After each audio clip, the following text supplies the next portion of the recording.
Katulad ng mangyari sa kanya, sa eunuch, mga kapatid. Pero salamat sa Diyos at yan ay isang magandang pagpapalang kabanata para sa atin. Amen. By His stripes we were healed. He was chastised for our peace. Hallelujah! The Lord Jesus Christ, our Messiah, our King, our Savior, our everything. Praise God. Pero pupunta tayo sa Isaiah chapter 59, mga kapatid. I just thought it good to be an information sa bawat isa sa atin na napakahalaga, isang forbidden chapter sa Hudyo, ang Isaiah 53. Isaiah 59, mga kapatid, verses 16 to 19. And he saw that there was no man, and wondered that there was no intercessor. Therefore, his arm brought salvation unto him, and his righteousness, it sustained him. For he put on righteousness as a breastplate, and an helmet of salvation upon his head. And he put on the garments of vengeance for clothing, and was clad with zeal as a cloak. According to their deeds, accordingly he will repay. Fury to his adversaries, recompense to his enemies. To the islands he will repay recompense. So shall they fear the name of the Lord from the west, and his glory from the rising of the sun. When the enemy shall come in like a flood, the Spirit of the Lord shall lift up a standard against him. Mga kapatid, I would like to bring to you this message entitled Divine Intervention. Amen. Lord. Amen.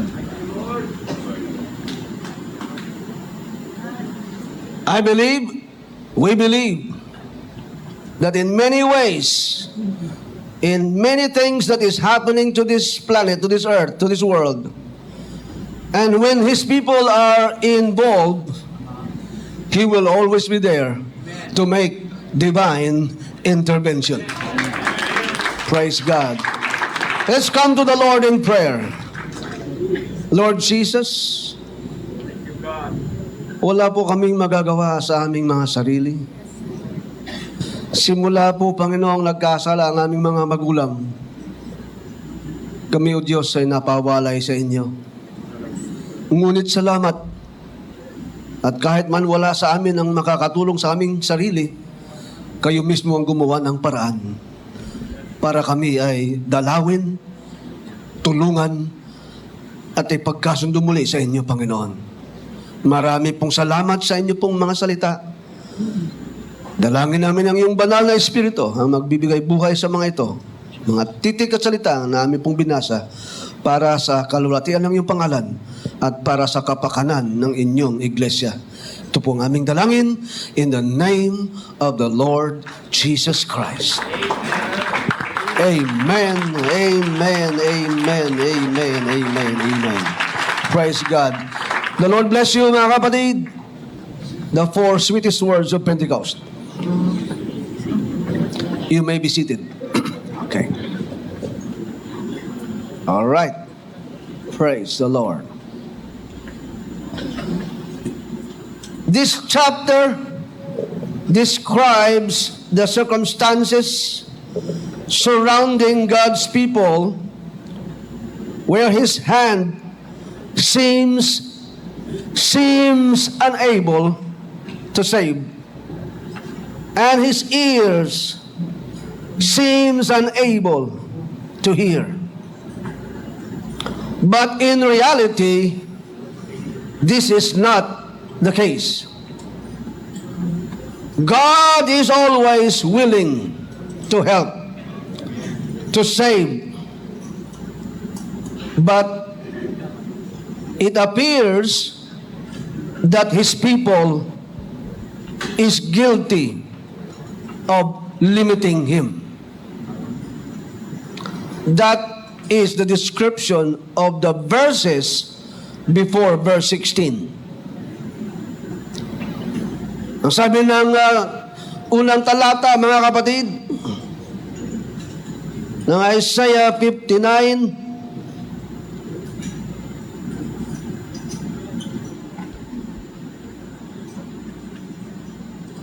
behold, the Lord's hand is not shortened, that it cannot save, neither his ear heavy, that it cannot hear. But your iniquities have separated between you and your God, and your sins have hid His face from you, that He will not hear. Yan po ang perception na parabagang hindi tumutulong ang Diyos, hindi nakikinig ang Diyos. Pero nilinaw ng Panginoon sa pamagitan ng propeta, walang problema sa Diyos. Handa siyang tumulong anytime. Handa siyang iabot ang kanyang kamay. Handa niyang pakinggan ang lahat ng ating mga pananalangin, mga kapatid. Ang problema lamang sa tao ay ito, ang ating mga iniquities, ang ating mga sins, ang sabi rito,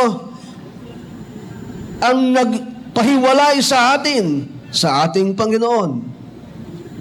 At ang ating mga kasalanan, ang naging dahilan kung bakit tila bagang nagtatago siya. He hid His face from us that He will not hear. Pero mga kapatid, ang talatang una ay nagsasabing hindi ganon. Behold, the Lord's hand is not shortened. Hallelujah. The Lord's hand is not shortened. The Lord's ear is not heavy. He is willing to help, to save, and to hear our prayers, mga kapatid. Lalong-lalo na pagkatapos ng Calvary. Before Calvary, sila iba ang treatment, mga kapatid. Pero after Calvary, hallelujah, sinabi ng chapter 1 ng book of Ephesians, we were made accepted in the beloved. Tinanggap po tayo, mga kapatid. And then, He has blessed us with all spiritual blessings in heavenly places in Christ, mga kapatid. Ang Diyos natin ay punong-puno ng kahabagan, punong-puno ng pag-ibig, punong-puno ng biyaya, mga kapatid. Na kahit kung minsan, sinasabi ng verse 3 and 4, your hands, ang ating pong kalagayan ay our hands are defiled with blood, our fingers with iniquity, our lips have spoken lies, our tongues had muttered perverseness, none called for justice, nor any pleaded for truth. They trust in vanity, they spoke lies, they conceive mischief, and bring forth iniquity.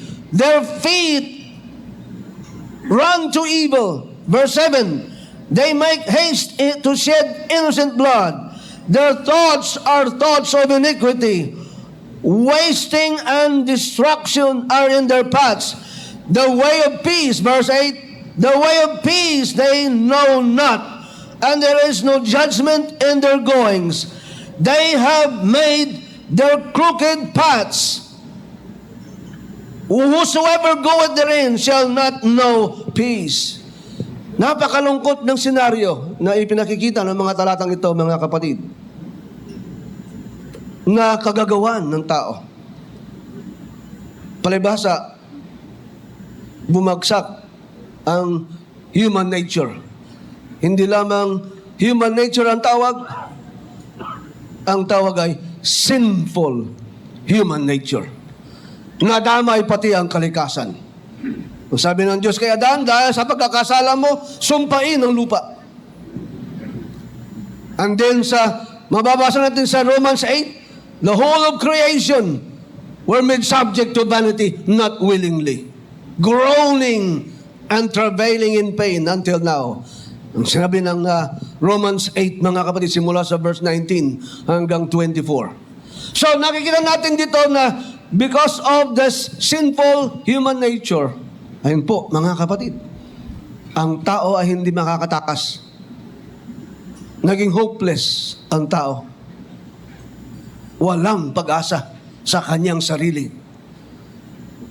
Mga kapatid, kaya makikita natin ang verse 16, ang unang talata na atin pong ginawang text, mga kapatid, sinasabi ng talata, and God saw that there was no man. Wala pong mahasahan, mga kapatid. Hindi po pwedeng sabihin ng palayok ang kaldero, ikaw itim. Dahil siya rin ay itim. Sa kakagamit sa kusina, sa kalan, mga kapatid. Walang isang tao, kahit na may Moises na nakakausap ng Diyos, 80 days na hindi uminom at kumain, hanggang sa nagtakip pa. Binigyan ng illustration ni Pastor Jimmy, nagpalabas ng panyo na nagtakip pa ng muka dahil sa ningning, dahil sa liwanag, bunga ng presensya ng Diyos sa kanya, dahil nababad siya sa presensya ng Diyos for 80 days, mga kapatid. Habang ibinibigay ng Diyos ang 10 utos sa kanya, mga kapatid, ang taong ito na bumabad sa presensya ng Diyos, nagkaroon ng pagbabago sa kanyang katawan, na kailangan niyang magtakip para ang kanyang mukhang nagliwanag ay magkaroon po ng tabing, mga kapatid. Pero kahit man ganun ang naging ng buhay ni Moises, yet he was disqualified to be a savior. Disqualified siyang magiging tagapagligtas. Disqualified siyang magiging dugo o katawan o offering para sa kasalanan ng sanglibutan.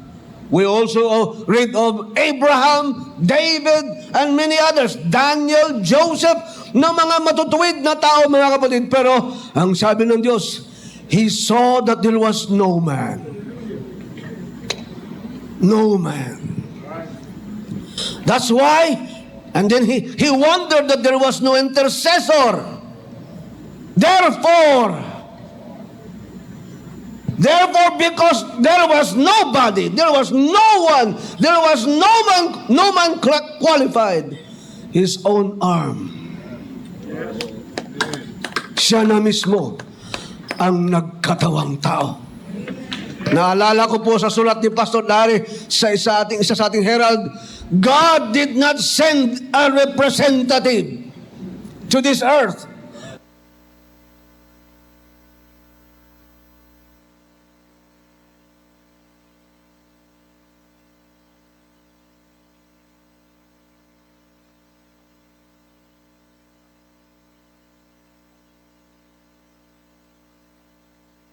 To save us, He came Himself. Great is the mystery of godliness.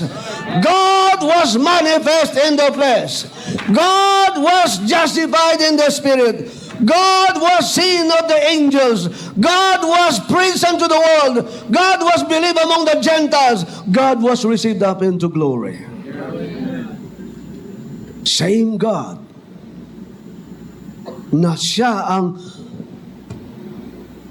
unilaterally, mga kapatid. Walang qualified eh. Mga kapatid ko, siya na mismo ang nag-intervene.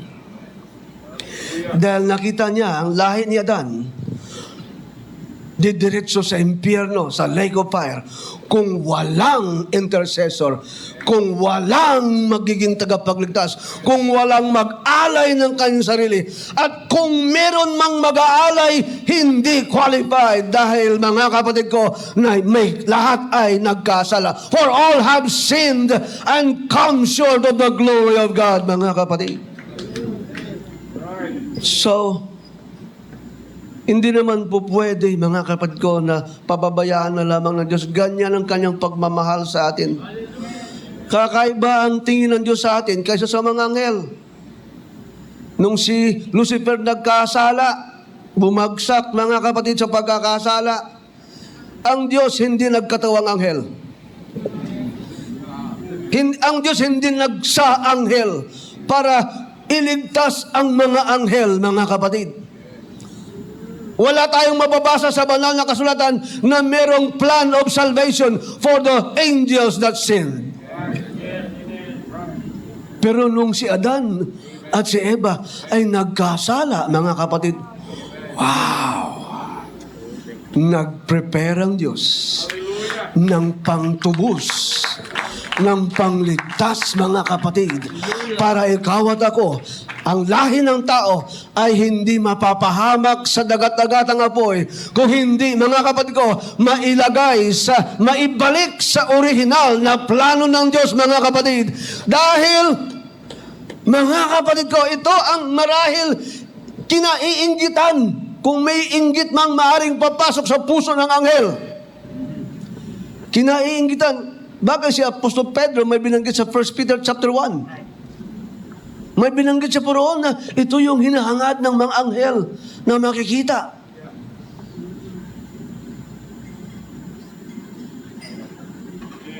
Dahil ang tao, kahit na nagkasala, kahit na bumagsak, mga kapatid, at sinabihan ng Diyos, ang kaluluwang nagkakasala ay mamamatay.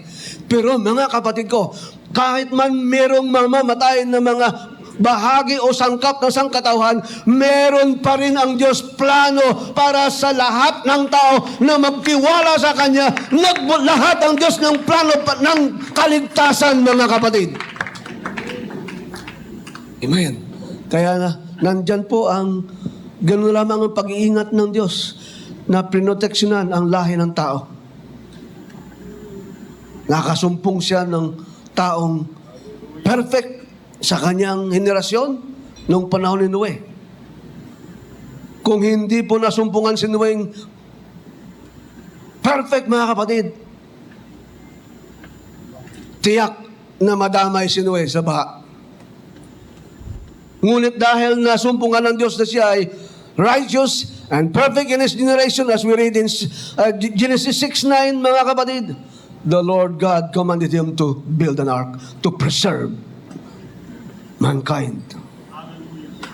Walang ganyang plano ang Diyos para sa mga anghel na nagkaroon ng mga alternatives, nagkaroon ng mga ways and means para maibalik ang mga nagkasalang anghel sa Diyos, mga kapatid. That's right. There is something special about you and me in the sight of God, more than the angels, mga kapatid. More than the angels.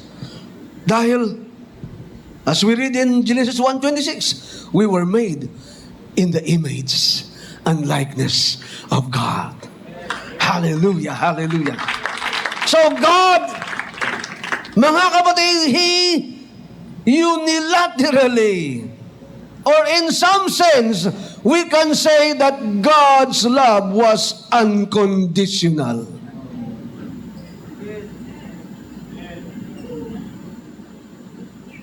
For God so loved the world. But if man has to experience this love, he has to believe and obey God, mga kapatid. Kumbaga, ang Diyos ang gumawa ng unang hakbang, mga kapatid. God intervened in the affairs of men.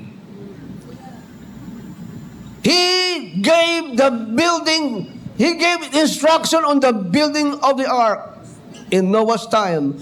He gave the instruction to build the tabernacle and then the temple, mga kapatid. And of course, andyan po yung the sacrificial system para matakpan ang kasalanan ng tao, mga kapatid, for the time being until the Messiah comes, mga kapatid. So gumawa ang Panginoon ng ganong mga kaparanan dahil Mahal po niya tayo, mga kapatid. Hallelujah! God so loved the world that He gave His only begotten Son, that whosoever believeth in Him should not perish but have everlasting life, mga kapatid. Because He saw no man. Because there was no intercessor, mga kapatid. So He did it Himself. Praise God. Now, makikita natin na kahit gumawa ang Diyos ng paraan, ang kaaway po ay ayaw manahimik. We read in chapter or in verse 19, mga kapatid, na sinasabi po ng talata, so shall they fear the name of the Lord from the west, and His glory from the rising of the sun. When the enemy shall come in like a flood, the Spirit of the Lord shall lift up a standard against him. Now, take a look, mga kapatid. When the enemy shall come in, ang ating Panginoong Hesus, nilinaw niya na may tatlong major na function or objective ang kaaway. In John chapter 10, verse 10, where Jesus said, the thief cometh not but for to steal, and to kill, and to destroy.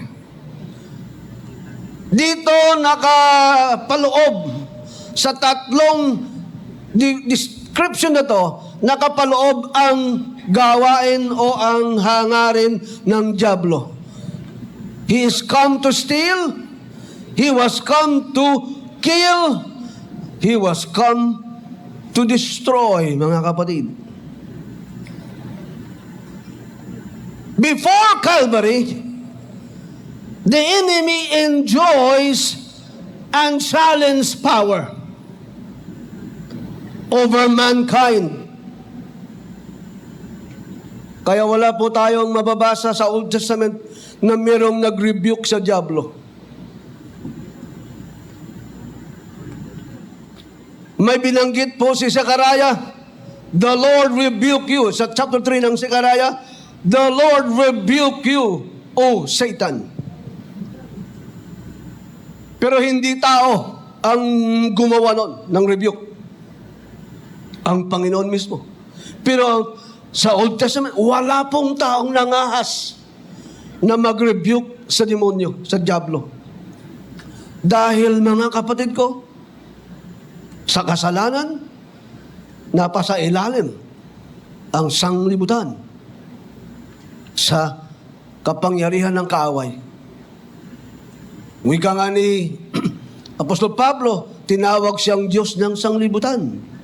Si Apostol Juan, sinabi niya sa 5:19 ng 1 John, ang buong mundo ay nasa kamay ng masama, mga kapatid.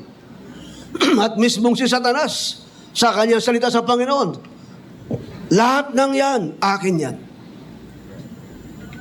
Napasa ilalim sa kanyang kapangyarihan, mga kapatid, dahil sa nahulog sa pagkakasala ang katiwala ng Diyos sa mundong ito. Ang pinagkatiwala ng Diyos nahulog sa kasalanan, kaya napasa kamay ng kaaway, mga kapatid. That was before Calvary. Ngunit, mga kapatid, the man Christ Jesus began the move in destroying the devil from conception to ascension. And we are more than conquerors through Christ that love us, mga kapatid. Dahil kay Kristo, dahil sa Panginoon, mga kapatid ko, na nagkatawang tao, mga kapatid, tayo ay binigyan niya ng kapangyarihan na hindi ito nangyari sa Old Testament people. Sinabi ng Panginoon, behold, I give unto you power to tread on serpents and scorpions and over the power of the enemy, enemy. Ang unang word na power ng Luke 10:19 ay exousia. Delegated authority. Ang ikalawang power po dyan ay over the power of the enemy, dunamis. Meaning, yes, power mga kapatid. Kung may kapangyarihan pa, si Satanas mga kapatid sa panahon yan, it was just a certain power, pero ang sabi ng Panginoon, I am giving you. The disciples representing all believers, mga kapatid, from that time on, ay binigyan ng Panginoon ng authority over all to tread on serpents. Serpents and scorpions ay mga simbolo ng mga demonyo, mga masasamang espiritu. Hallelujah! Nasa pamamagitan ng pangakong ito ng Panginoon ay inilagay ng Diyos sa paanan ng mga mananampalataya, mga kapatid.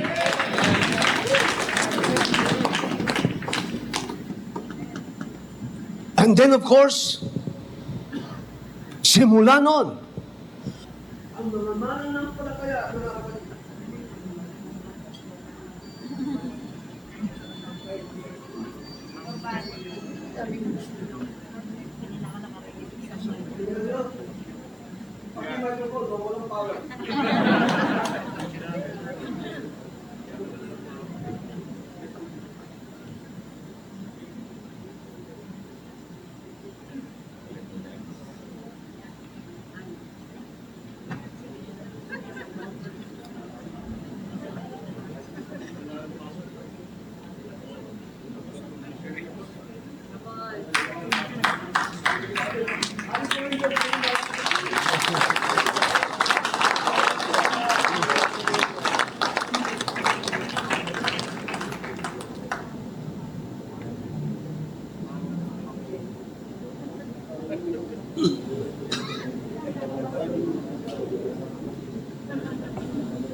oh, praise the Lord.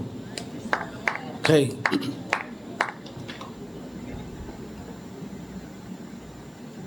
To steal, ang trabaho ng kaaway, to steal, to kill, to destroy. Datapwat, nung dumating ang ating Panginoon, mga kapatid ko, ang katayuan, kalagayan ng sangkatauhan na wala pong kapangyarihan sa ibabaw ng kaaway ay nabago. Ibinigay niya sa kanyang mga alagad ang exousia, ang authority or power to tread on serpents and scorpions, and over all the power of the enemy, and nothing shall by any means hurt you. Mga kapatid, nagsimula pong ipadama ng Diyos sa sanglibutan ito ang kanyang intervention na hindi niya nagawa nung panahong nakaraan, mga kapatid. He started to intervene. Hallelujah! Now, notice mga kapatid, sinabi ng ating Panginoon, I am the way. I am the truth. I am the life, mga kapatid. As long as we abide in Jesus Christ, because He is the way, we will never get lost. Dahil si Kristo ang daan, at habang tayo'y nananatili sa Kanya, hindi tayo maliligaw. Sinabi ng Panginoon, I am the truth. Hanggang tayo'y habang tayo nanatili kay Kristo, mga kapatid, at sapagkat siya ang katotohanan, mga kapatid, we will never be deceived.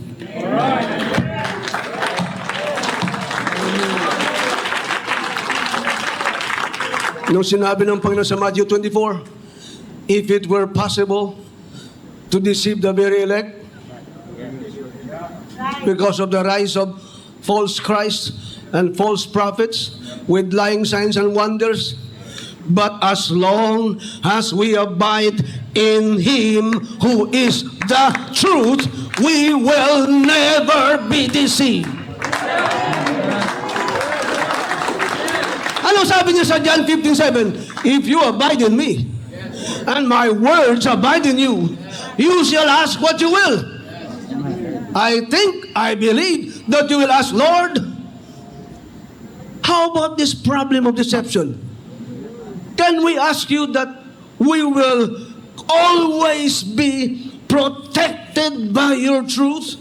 We will always be guided by your Holy Spirit, because you promised when the Holy Ghost is come, He will guide us into all truth, and He will show us things to come. If we will ask this kind of prayer, I believe the Lord will be happy to answer that prayer so that you will not be deceived.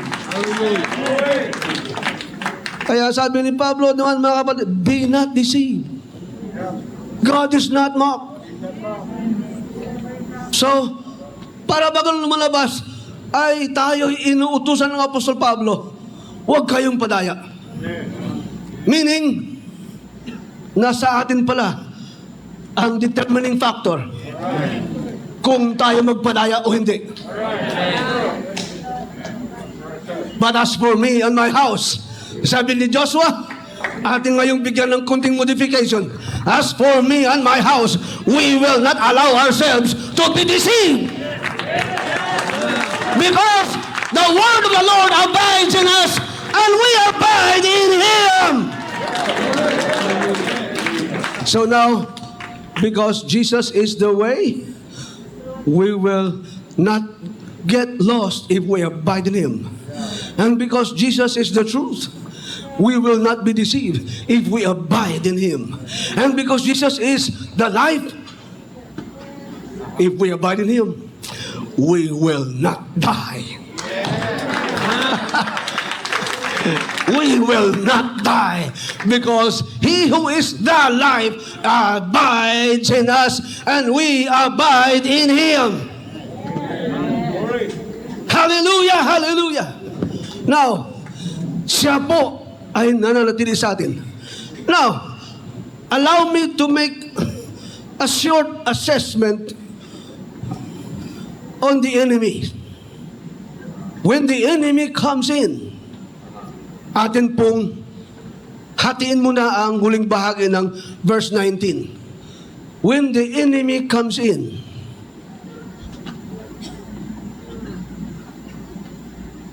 I have here at least four points of wrong assumptions about the enemy. One wrong assumption about the enemy is this: that after Calvary, he is still powerful. Some people say the devil is still powerful. Let me present to you that that is a wrong assumption.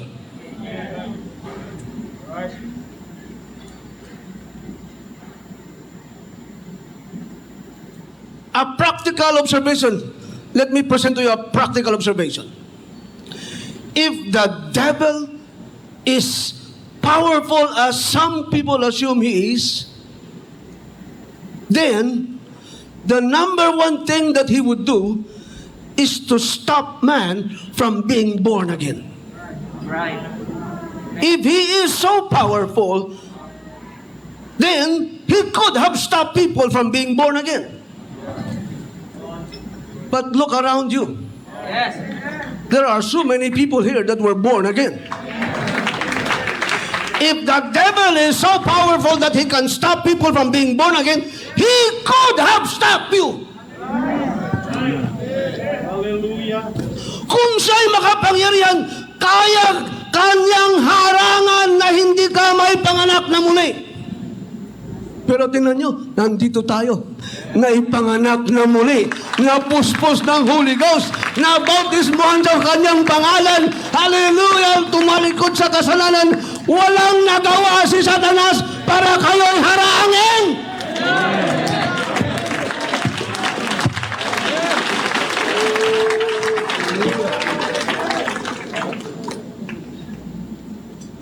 Hebrews 2:14, Apostle Paul said, inasmuch as the children are partakers of flesh and blood. He also himself likewise, took part of the same. Yan po ang incarnation. That through death, He might destroy. Wow, what a word. Through death, He might destroy him that had the power of death. That is, the devil. Jesus Christ came to destroy the devil.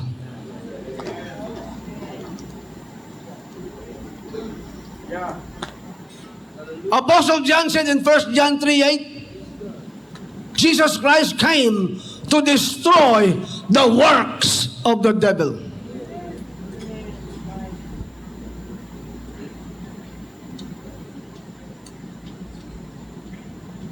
Colossians 2:14, Apostle Paul declared, at the cross, Christ triumphed over all principalities and powers. So, on the force of these three verses, Hebrews 2:14, 1 John 3:8, Colossians 2:14, mga kapatid ko, si Satanas, trabaho niya, at mga kakampi niyang mga principalities and powers ay napagtagumpayan, tinalo ng ating Panginoong Hesus dun sa krus sa Kalbaryo, mga kapatid. He was rendered powerless at the cross. Sumigaw ang Panginoon, mga kapatid ko, sa cross, it is finished! At pagkatapos siyang nabuhay na maguli, sinigaw niya sa Matthew 28:18 ng ganito, all power in heaven and in earth is given unto me. Mga kapatid, pag sinabi ng Panginoon all power, meron pa bang natira sa iba?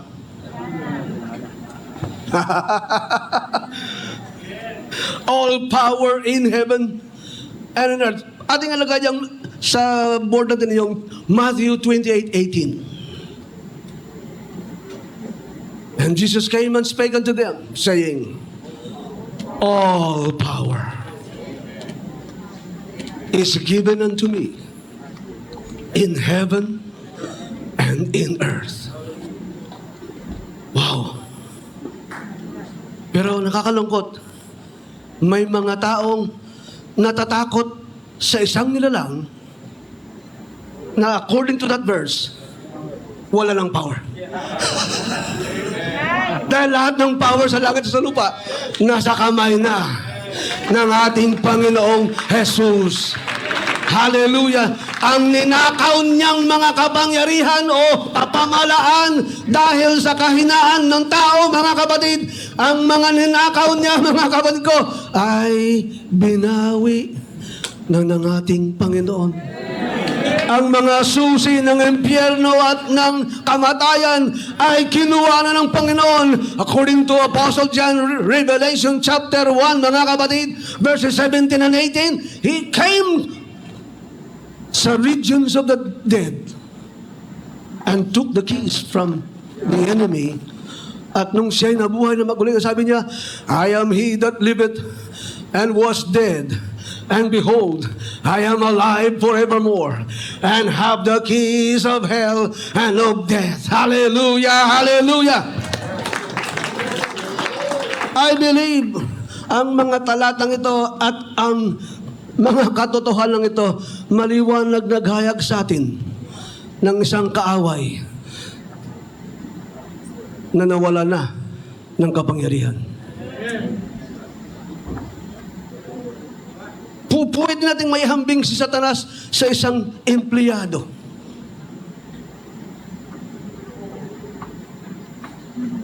Ang empleyado, pagka mag-resign o mag-awol or mag-retire, kung ano man, o ano mang maghiwalay, mga kapatid, lahat ng tsapa, lahat ng ID, lahat ng kanyang mga credentials ay tatanggalan. Tatanggalan siya ng mga credentials. Hindi na siya muli makapapasok sa gate na may mga karatula, no ID, no entry. Wala na siyang ID. Tumiwalag siya eh. Nag-rebelde siya mga kapatid. So wala na siyang. Hindi na siya makapag-represent ng kumpanya sa anumang mga transaksyon dahil tinanggalan na siya ng karapatan. Naghimagsik, tumalikod, tumiwalag, mga kapatid. In a sense, ganyan ang kalagayan ni Satanas, mga kapatid. Pero ano itong ginagawa ng kaaway na tila siya makapangyarihan sa mundo? Alam niyo mga kapatid, ang kapangyarihan ng tao na kanyang dinaya, yun ang kanyang ginagamit. Pero sa sarili niyang kapangyarihan, wala na.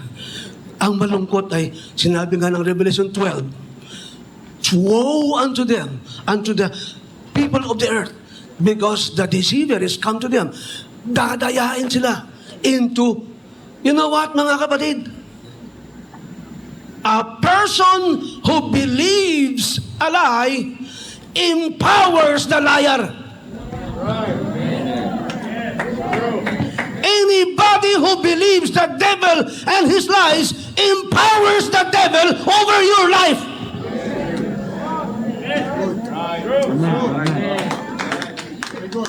Ang sino mang naniniwala sa kasinungalingan, 1 also Corinthians 4, sabi ng Panginoon, si Satanas, ama ng kasinungalingan. Ang sino mang maniniwala sa kanya, ini-empower niya ang diablo over his life. Pero ang sino mang hindi naniniwala sa kanya at nanindigan sa salita ng Diyos,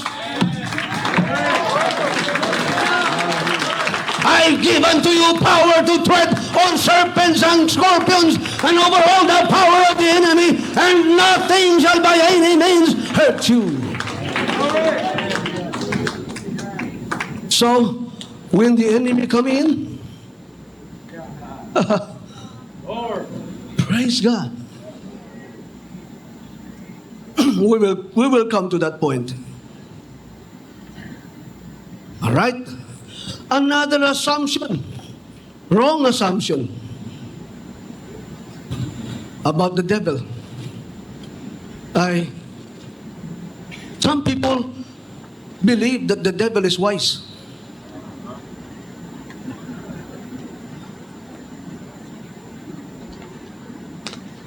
Matalino si Satanas. But take a look at 1 Corinthians 2:8. Ito lang mga kapatid, masyado ng mabigat ang dating nito. Sinabi ng ating Apostol Pablo, mga kapatid ko, sinasabi sa 1 Corinthians 2:8,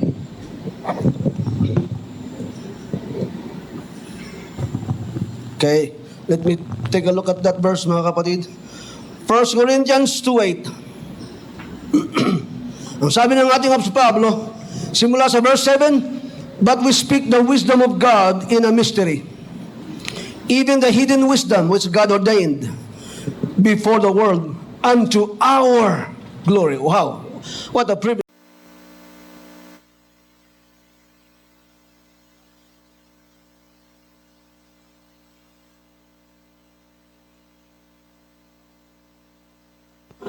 They would not have crucified the Lord of glory.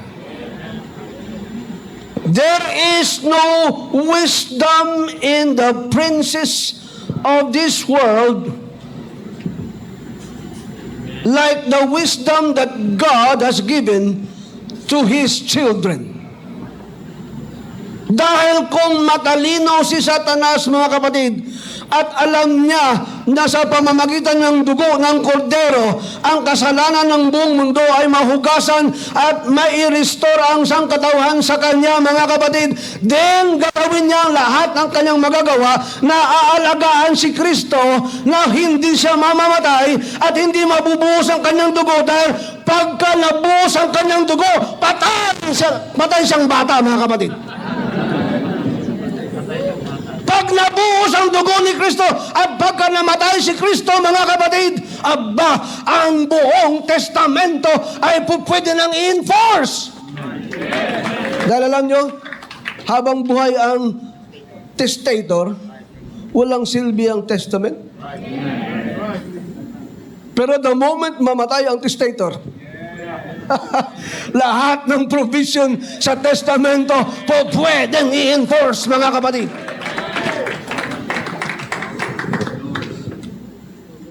Yan ay hindi alam sa Satanas. Kaya nagkumahog siyang patayin ng Panginoon. Inudyukan pa niya yung mga principalities. Si Pilato, Roman Empire, inudyukan pa ng papatayin ang Panginoon. Meaning, wala silang wisdom from the Lord, mga kapatid.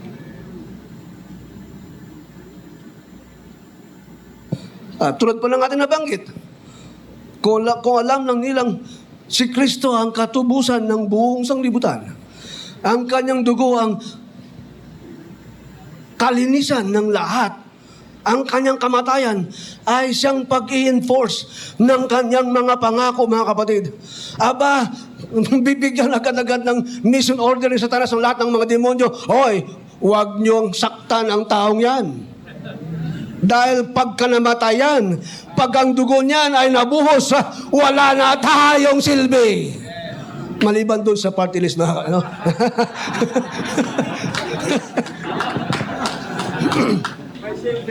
Yan, may silbi yun. Pero si Satanas, pagka pinatay nilang Panginoon, pagka nabuhos ang dugo ng Panginoon, pagka ang katawan ni Kristo na ialay sa krus, mga kapatid, silang lahat ay magkakaroon na mangyari na pong mapahamak silang lahat. Dahil nga Hebrews 2:14, through death, He will destroy him that had the power of death. So, that's another wrong assumption. A third assumption, mga kapatid, wrong assumption is this: that the kingdom of the enemy is united and orderly.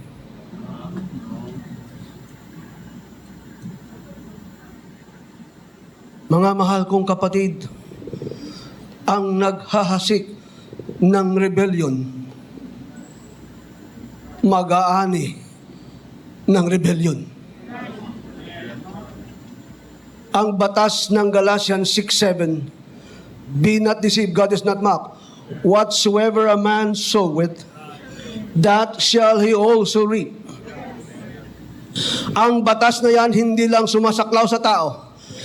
Saklaw ang lahat ng mga nilalang dyan, mga kapatid.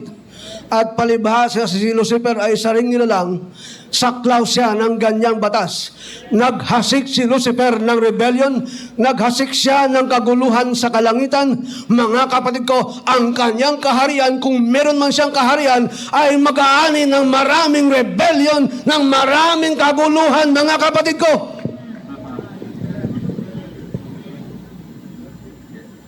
I am here to tell everybody, by the authority of God's word, that the devil's kingdom is full of rebellion, is full of confusion, is full of scattered fires here and there. Kaya mga kapatid, may mga panahon, I don't know if you have experienced this, may mga panahon na hindi kayo mapapakialaman ni Satanas dahil busy siya sa pagpatay ng mga little fire sa kanyang kaharian. May mga panahon hindi kayo napapansin dahil hindi naman talaga siya omniscient at hindi rin siya omnipresent, mga kapatid. Hindi siya omnipotent, mga kapatid. Kaya may mga panahon na hindi kayo mapapansin dahil busy siya sa pag-solve ng mga problema ng kanyang sectional committees, ng kanyang district committees, ng kanyang mga iba't ibang departments. Punong-puno siya ng ganyan. Dahil naghasik siya ng ganyan. ang taong naghasik, ang nilalang na naghasik ng kung ano-ano, mag-aanin ang kung ano-ano. At ang isang kung ano-ano, pag tumubo yan, magbubunga ng kung ano-ano, mas marami kaysa inihasik. Di ba? Isang buto ng mangga ang inihasik. Pag tumubo, ilang kaing mangga ang aanihin mo?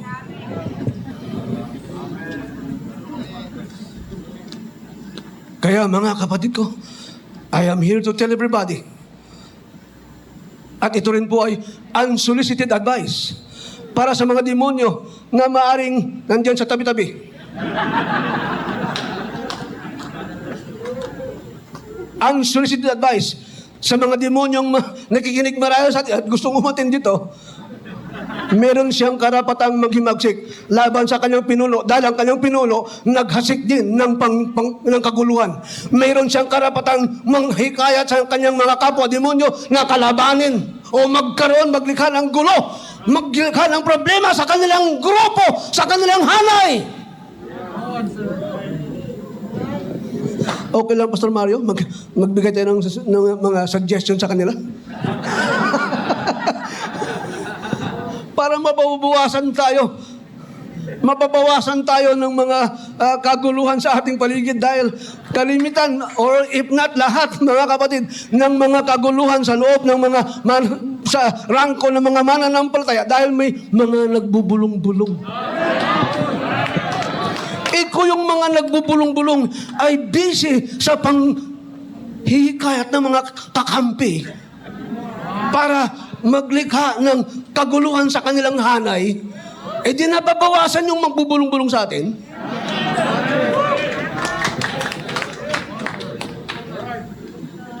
Brethren, I am speaking what is happening in the spirit world. A reality that is taking place in the spirit world. Hallelujah.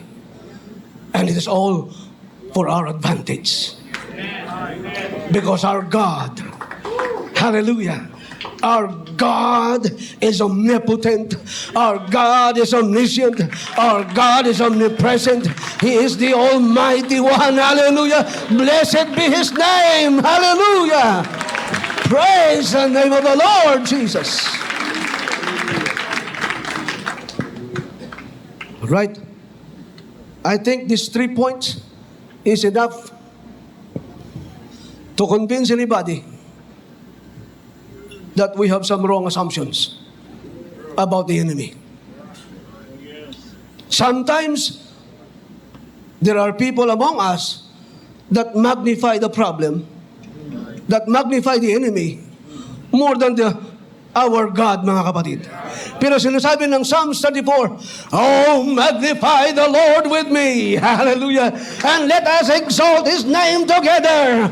I sought the Lord and He heard me and delivered me from all of my fears. Mga kapatid, mas mainam na ating i-magnify ang ating Diyos, ang Kanyang kapangyarihan.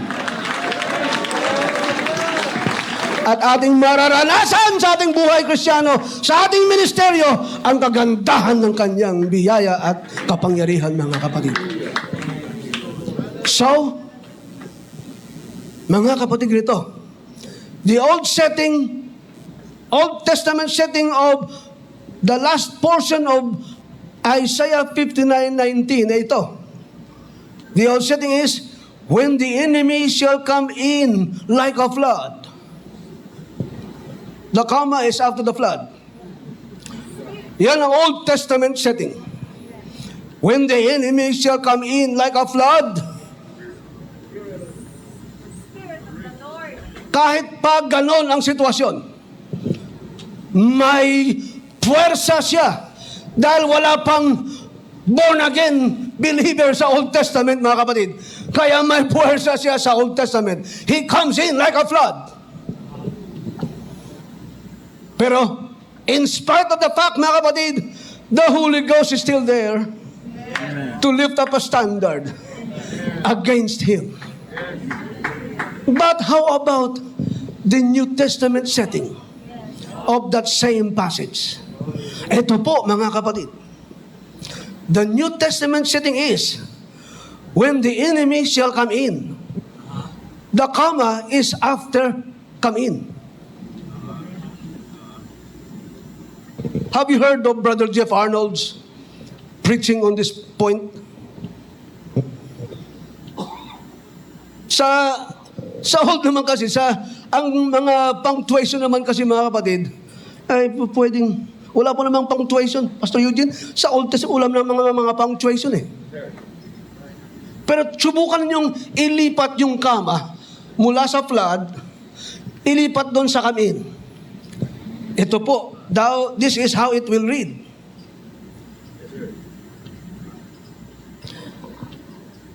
When the enemy shall come in, comma, like a flood, the Spirit of the Lord shall lift up a standard against him. Yan po ang New Testament setting. Mga kapatid, ang malakas na kilos ng Holy Ghost na parang daluyong, parang gunaw, parang baha ang haharapin ng kaaway, mga kapatid. Dahil, in the first place, wala na siyang power over you. In the first place, marami siyang gulo sa kanyang hanay mismo. In the first place, marami siyang hindi alam, mga kapatid ko. Hallelujah, na ginagawa ng Diyos sa gitna ng kawan ng Diyos, mga kapatid.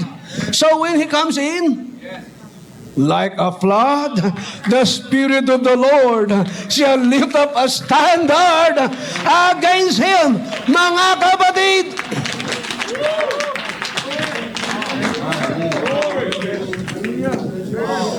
Tayo'y nalungkot sa mga nangyari for this past 2 years. The enemy has come into the Philippines.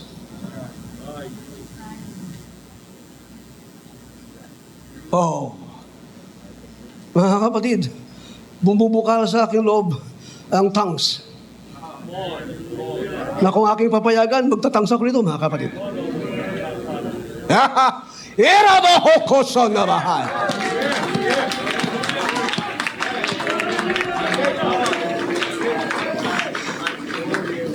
Ngunit sa kapangyarihan ng ating Panginoong Hesus, sa mga araw na darating, kahit man darating muli o gagawa ang kaaway na kung ano-ano pang muli na panggulo sa mga gawain, sa mga paglilingkod sa pananambahan, hallelujah, I assure you, the Holy Ghost will intervene.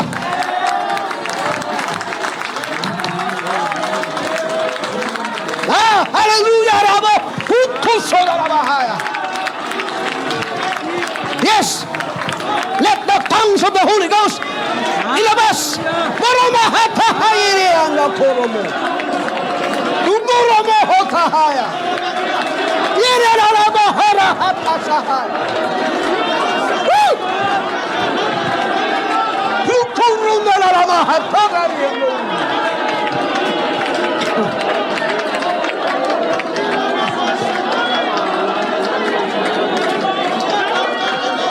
Inalalabaharahatasahay.